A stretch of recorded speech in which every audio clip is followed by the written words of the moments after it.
من مادری تنها هستم در شهری رسیه برای خاطر فرزندان کار کنی اومدم. مردی کاری من به شما مراجعت میکنم التماس به من کمک کنید برای یافتن فرزندم.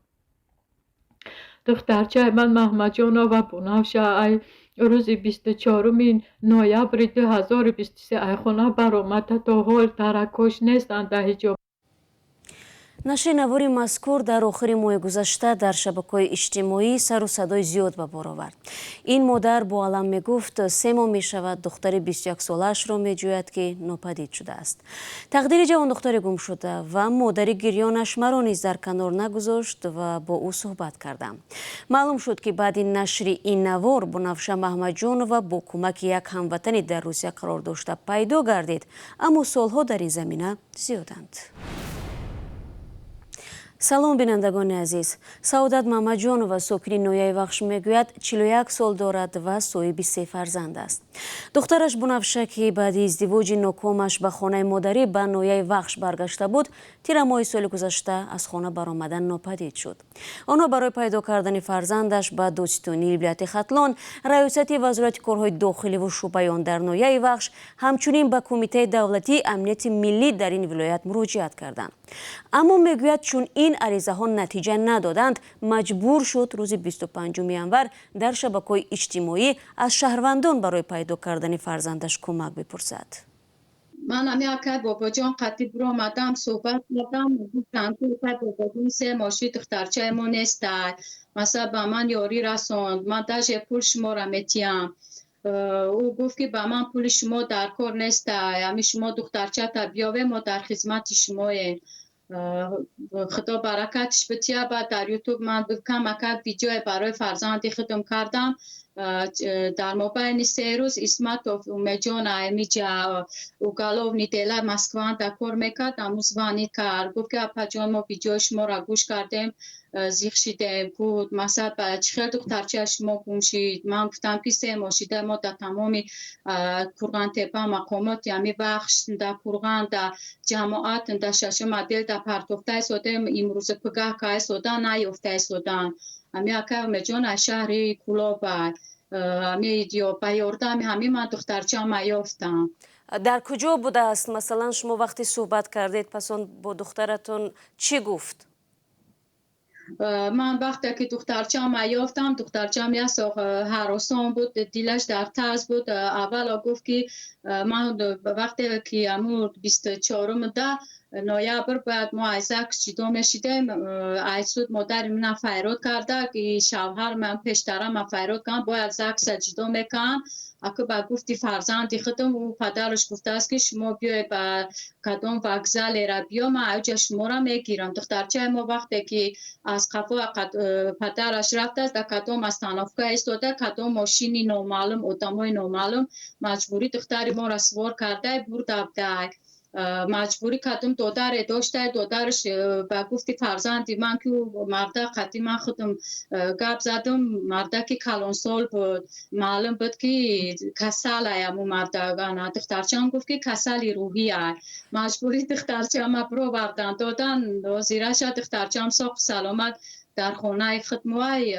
بعد که فهمیدیم که امی آدمایی که ای قرآن خدمو ما هم وقت عریضه پرداختیم هم وقت شکایت کردیم اما او پیشکی امی کارا را درک داشته دستم ما خبر نداده بوده بعد با گفتی دخترم که گفته که اما آدمی که دختری مرا مجبوری بردگی 15,000 سامان امی آدمایی که جماعت امی آدمای بخشه پول دادگی بوده است که مثلا نشد امی دخترچه ما خویل نشه در امی صاحباشون. یعنی چگونه شد که دختری شما با اون ماشین شیشت؟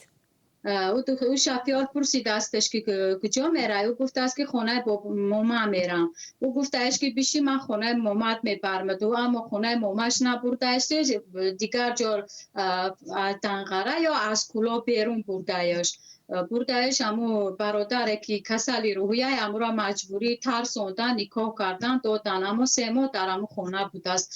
وقتی دخترچه من تلفن سراغ کرده که تلفن اپت من به پدر مادرم مثلا صحبت کنم تشویش نشد، اونا تلفن ندادن به دختر من بعد 1 ماه ایستاده از که بوده گرفته باشه اونا با مجبوری دختری من بردگی محکم کردیم. یعنی در خانه محکم کرده. دخترچه ما را محکم کردن، ندادن، نه تلفن دادن گپ زنن نموندنش که ای خونه برو ورنش مثلا دخترچه ما یک دانی خودش فهمیده. شما وقتی که به مقامات مراجعت کردید به میلیسا گفتید که همین گونه یک حالت آدم ربایی شدگی هست، یگان کار کردند اونها، یگان اقدام نشان دادند؟ ما وقتی که عریضه نوشتیم به بخش بردیم اونا مادری من خودم در شهر ورسیه مردی کاری میکنم، مادری تنها هستم، من همینجا به خاطر فرزندم بدیت کانون مثال برای خونه و در فرزندم همینجا مهنت میکنم و مادری من 73 ساله مثال سین سالش رفتگی مثال فرزندای من همون نگاه میکنه. وقتی ما عریضه نوشتیم مادر من چند بار رفته گریسته که مثلا همی دخترچه من در شهر غریبی فرزنداش دستی من کرده است، همی دخترچه را بکوه بیارنده من ساق سلامت دستی مادرش بسپارم. اونا مادر من را بسیار وعده‌های دروغ و راست دادن اما خیلی نبوده است در عصر. وقتی که دیوم باره من شکایت کردم که اما آدمی که ادوکت بود ما را یاردن میکرد چون همسایه ما بود و همی سر کار داشته ما را هر جون راه نشون میداد. بعد دیوم باره ما بخش رفتیم بالا شکایت کردیم که 2 ماهگی رفته است، در این 2 ماه اگر یگار آدمی مثال یگان دوست میشید با یگان دیگه خیلی آدم میشید همیارا شما دمو بین 1 ماه میافته اما 3 ماه شده دختر ما نیست، مثلا دیر کرده ایستاده اما دختر ما ساق سلامت هسته نیسته مثال همیتا کمتر تشویش دیم. یعنی شما عریضه نوشتید رسما؟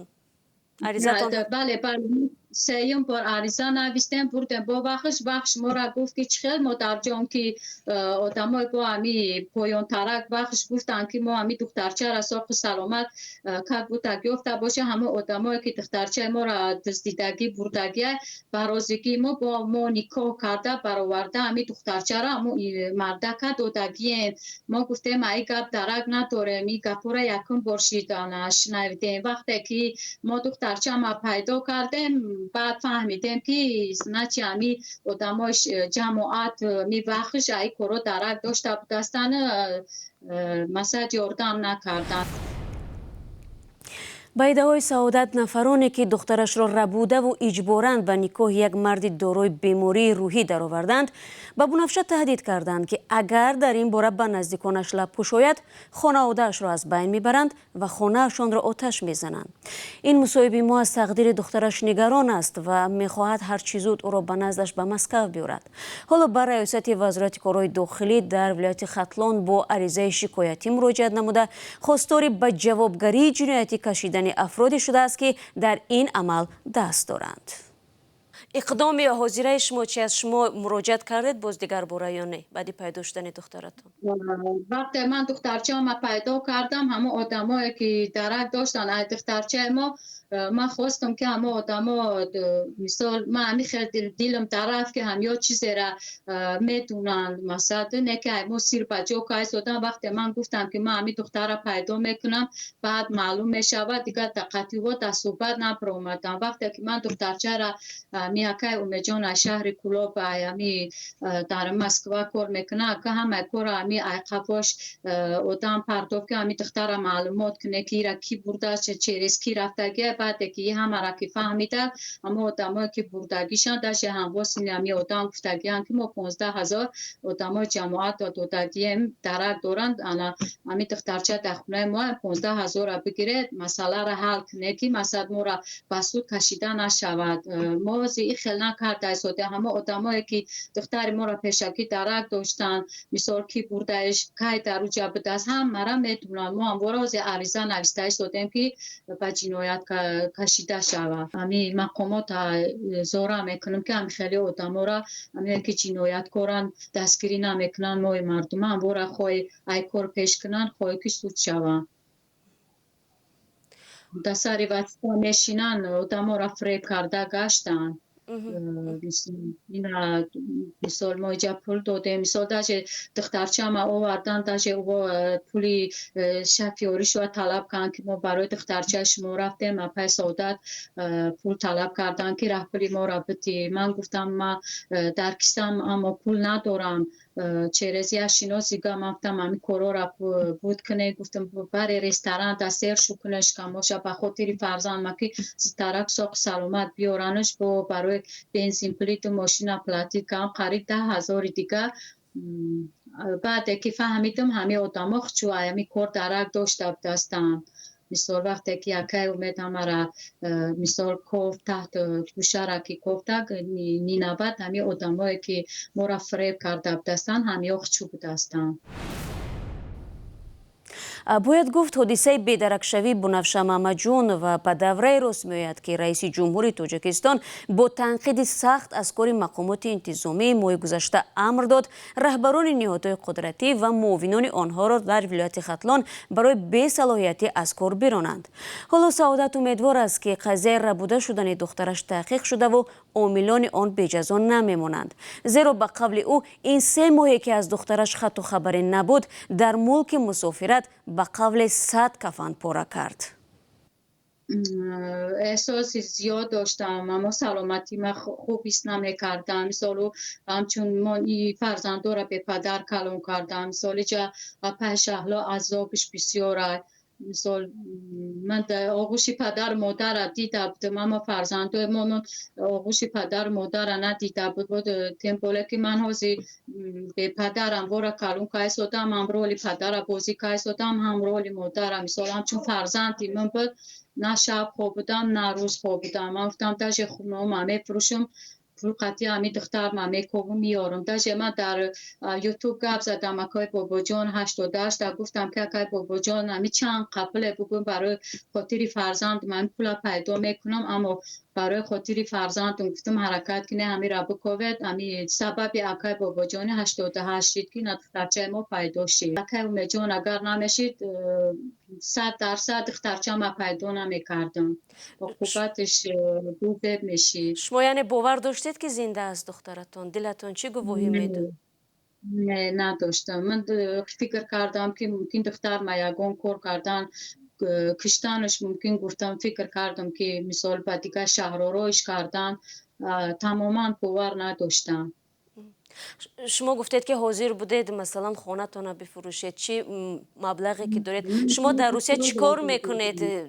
مثلا چقدر مبلغ داشتید که شما حاضر بودید بدهید؟ دارید همین مبلغ کلونه حتی؟ نه ما در روسیه قین کار کردن مثال قین بود. من داشت گفتم که خونه ما در سودا میمونم پول میتیم دخترچه ما بکوام بیارم. نکی به هر حال در جبو هستن شناسایی که مثال یاردم گفتن میکنه. مثال داشت خدمانی کار میکردم گفتم قرض میکنم چند ساله همی آدم ها را میتیم که دخترچه ما را بکوام بیارن که خطور شگرازی ساق سلامت آوردنش در خونه. نکی ما عریضش نویسته شکایت کرده سودیم تا بالا را که همه آدمایی که همه کار کردن به جنایت کشیده شود. امروز فرزندی مرا کردن پگه با فرزندیت دیگره مثلا همه کارا را نکنن. سعادت خانه‌ای که شما بنیاد کردید در تاجیکستان است و از کدام حساب بنیاد کردید؟ از زحمت دستان خودتان یا که از حساب پدر فرزندتون؟ نه از زحمت خودم. از زحمت خودم. من در اینجا بسیار در روسیه 2003 اومدگی اینجا مردی کاری میکنم به خاطر فرزندم. راستی که نه مهر فرزندم من خودم دیدم نه فرزندم نه به خاطر که فرزندم گشنه تشنه نمونم. گفتم اینجا چیزا بکلا گرفتم کار که ایستادم. قینه روسیه به حد قینه پیش اهلا. ای هموطنی عزیزتر از جان، ای یوسف امروزین کنعان، بیرون ز وطن چی حال داری؟ بیا و از روزگارت ما را آشنا کن. بینندگان عزیز، اگر شما دور از تاجیکستانید و از نازکی‌های مهاجرت آگاه هستید و می‌خواهید دیگران نیز بدانند، پس این برنامه برای شماست. روزگار مهاجر، مطابق شوی به محیط نو، قصه های انسانی و سبق های حیاتی. به نقل مصاحب ما او مدت 14 سال است که مادر تنهاست و نان فرزندانش را از روسیه پیدا میکند. حیاتم شیرین نگذشت، اما من بسیار خیشای نزدیکی هم مردن ندیدم، مرده نه پدر ما دیدم، بسیار خیش برای نزدیک ما داشت رفتن ندیدم، فرزندم ما پستی و بلندیش ندیدم، مثال همجا عذاب کشیده، مثال به خاطر فرزندم مهنت کرده شدم همجا.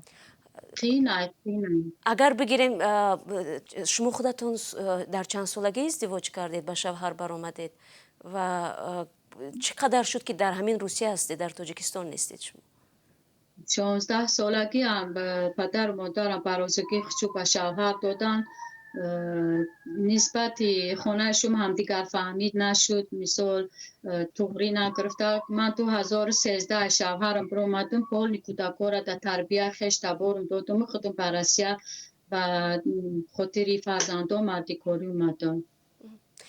چند ساله بودند فرزندتون که شما گذاشتید؟ دختری مایده 6 ماه بود، بچه هم 2 ساله بود، دختری کلونیم 5 ساله بود. در 5 سال 6 سال یک بار میرم، چون که دیگر کار ندارم، پول ندارم، میترسم پیش علاقی برم. مثال یک بسیار وقت همی جمعیم تکمی ندارم، برای همون دیر میرم کار میکنم، برای خاطری فرزندم تنج میکنم. کوشش نکردید که مثلا شهروندی بگیرید و فرزندتون رو بیارید همراهتون؟ نه، کوشش نکردم که اما آدم نداشتم که برای گرفتن روسیه مثال یاردم کنن. پولی کلان در کار، خیلی پولی کلان داشته باشم خودم تاجیکستان میرم. امی دفعه 5 سال در رفتم 1 ماه ایستادم، خواب میکردم، سهر میخستم که دخترچم ایتاری سهر میده تگش ای پایونه آغوش میکردن، بوسه میکردن که آچه جا نره رسیه، ما پس مانی تو هستیم، زیخ شده، نکی افسوس. شما رو به سیری ندیدند؟ یعنی چی میگند مثلا که همین خمار مادر رو چگونه اونو میشکنند و شما خمار فرزندتون رو چگونه میشکنید از این دوری؟ خمار فرزند کدام مادر نمیخواهد از خمار فرزندش. من میخواهم که در پیش فرزندای خودم باشم، مثال چی مثلا نازی فرزندام بوردارم، مثال اما چی درد دارم، مثال وقتی من در پیش فرزندام میبودم و تربیه مادر دیگر است، وقتی من در پیش فرزندام میبودم مثال یا آدم مثال بگونه فرزندی من پیش کنم میدار، مثال لپای مادر در پیش فرزندش باشه، مثال روزگار زندگی را نشونش میتیم، مثال در آغوش میگیره. دخترچه هم بسیار وقت میگفت که آچه جان ما اوشه کلان شدیم، امروز پگه به شوهر میبرویم و از مادر سر نیستم. باور که پیش کم دیگه خونه میرفتم زور میگریستم، نه که افسوس که دستی نورسا دارم. ببینید، فکر میکنید چرا زندگی شما به همین شکل رفت؟ چی چیز بود که زندگی شما رو مجرای زندگی شما این طور شد؟ شما چگونه تصور میکرده زندگی خودتون؟ نو وقتی که من فهمی وقتی مادرم خیرش میکردم میامدم میگفتم که چه همی پشاکه که من پوشیدم در تنم رفتم، خیال فکر میکردم که همی کفن است، من به شهر روسیه میرم، آیا ساق سلامت میام نمیام، گفته فکر میکنم که یک کفن پوشیدم از خونه در بیرون برآمدم. من خیلی فکر میکردم، میترسیدم که آیا ساق سلامت دیون باره فرزند نمیبینم. مثال این خیلی در تلفن گپ میزنه، مهربانی میکنه، مثال و هم باشن اچه جان که میای ما زیخ شدیم یادت که پس از این گپ زدن راستی گپ تلفن هم میکشم، بسیار وقت فکر میکنم که فرزندم در پیشم باشه، سیر باشن گیشنه باشن، فکر میکنم گریه میکنم. یا خیلی وقتی خداوند همی دیگر مادرها را رنگی ما نکنم، ما نمیخوایم که همی مادرهای ما مثلا همی عزیز ایجاوس همی مادرهای ما همی شهر غربی دیگر نیایم، همی عذاب دقتی رسیه دیگر نشوه. همی اگر جد باشم ممکن باشم تاجیکستان در یگان کار برای همی زنان ما شوه که دیگر مثلا رسیه نیایم. شما چیکار میکنید؟ کاری شما از چی عبارت است؟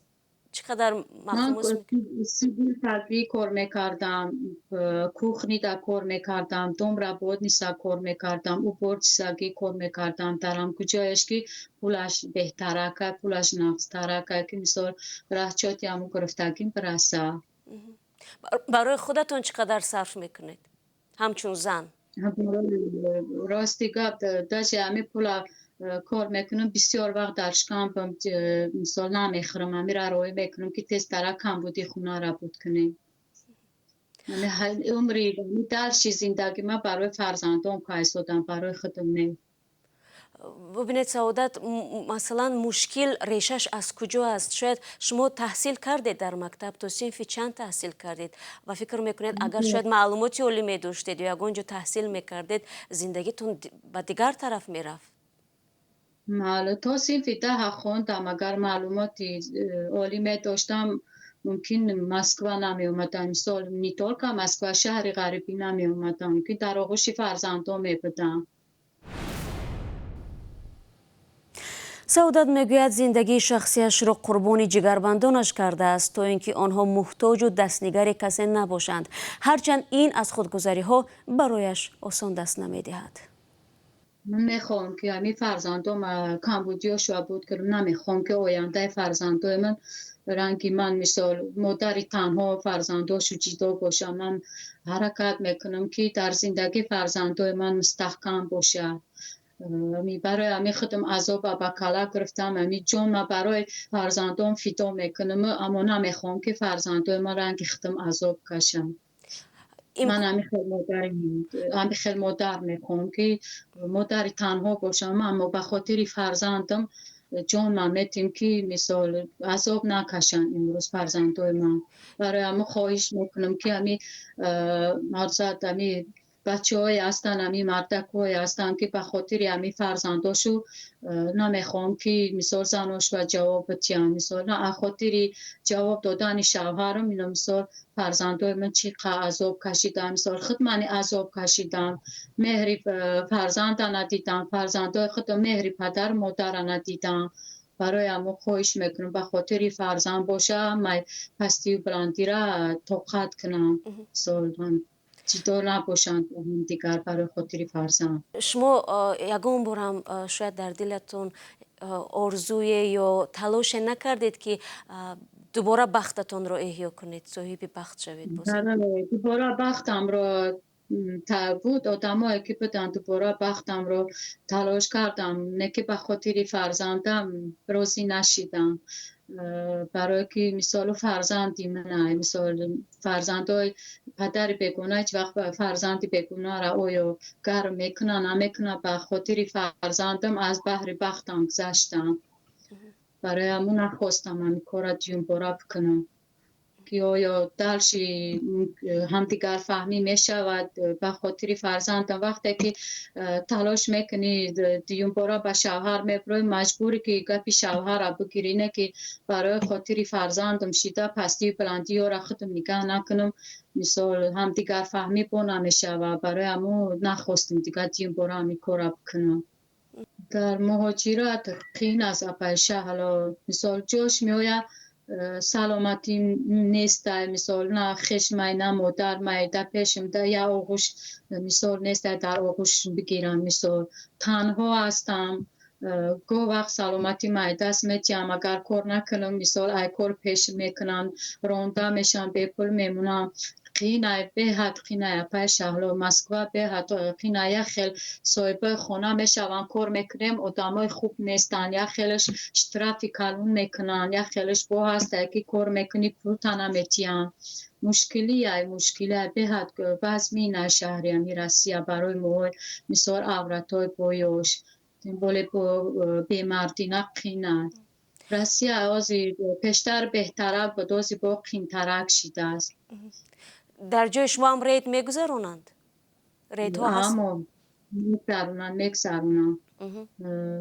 من در خونه کار میکنم بسیار وقت کار میکنم بیرون میپرمدم برای که دکومنت نداشتم اگر مثال دکومنت میکردم وقتی که ظرفیت هم میدادن رشاد دکومنت هم میگرفتم وقتی که خونه میگفتم رای کنم رشادم نمیشید مثال پول کم بود اویل کم ترک بود برای همین من دکومنت نمیکردم که تستر همی کمبودیای خونه را بود کنم مثال حرکت میکنم که خونه نبرم مثلا موچ سکی هسته اولک من میگرفتم برای خوردن مثال یگون برای دارو و یگون اوکولای زورا میکردم که می آوردم مثال خودم بیرون ابسلیوت نمیپرمدم اینا که قریب 5-6 سال شد اینا یکم بارا کشید که اینا بیرون دیدم مثلا یکای اونه جون چیزی همی دامی جا گشته ایستادیم سوا بود نه یه هفته 10 هفته شد بیرون دیدیم. سعادت امید شما از زندگی چی از شما خوشبین هستید آینده تون چگونه میبینید عموما آینده ما چی میبینم آینده من نمیخوام ببینم که کار میکنم برای فرزندم نمیخوام که مثال آب دیده فرزندم در زندگی رنگی مثلا خودم مادری تنها باشم. به قول سعادت محمدجان و طول چند ماه آخر بر زمین تشویش‌های روزمره‌اش گرفتار ماجرایی است که در وطن دخترش به آن پیچیده است و فعلا فکر و خیالش تنها بند آن است که حق به حقدار برسد. ما نیز امیدواریم مقامات تاجیک بعد این برنامه قضیه بنفشه محمدجانова را زیر نظر میگیرند. دوستان عزیز اگر شما نیز میخواهید در برنامه روزگار مهاجر اشتراک کنید ما منتظر هستیم. تا دیدار نوبتی خدا نگهدار.